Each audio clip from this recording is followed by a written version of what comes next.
ஆரம்பிச்சான். ஆரம்பிச்சிருக்கும் போது கொத்து ஒரு ஒரு தோட்டம் இருந்துச்சு, வெள்ளரிக்காய் தோட்டம் இருந்துச்சு. அந்த வெள்ளரிக்காய் தோட்டத்தில் கொத்து வெள்ளரிக்காய் காய்ச்சி இருந்துச்சான். எப்படி உள்ளுக்குள்ள போனால் யோசிச்சு இருந்துச்சான்.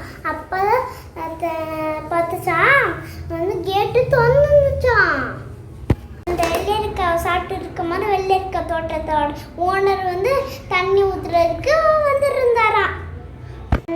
அந்த ஓனர் வரும்போது அது பயந்துருச்சான். பயந்தோன்னே ஒரு கல்லுக்குள்ள போய் ஒன்றுக்குச்சான்.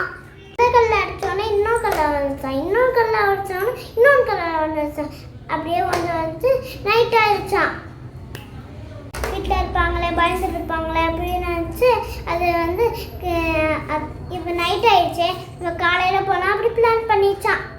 இல்லை ஆனோன்னா எப்படிடா வெளியே போகிறா அப்படின்னு நினச்சி நாங்கள் அந்த கேட்டு வழியாக தானே உள்ளுக்குள்ளே வந்தால் அந்த கேட்டு வழியாக போகலாமே அப்படி பார்த்தா பாரு அது மூடி இருக்கான்.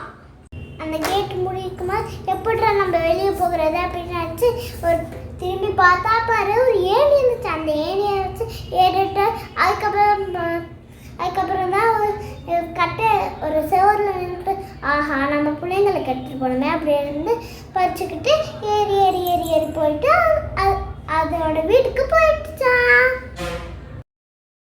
நான் சொன்ன கதை உங்களுக்கு பிடிச்சிச்சுன்னா லைக் பண்ணுங்கள், ஷேர் பண்ணுங்கள், சப்போர்ட்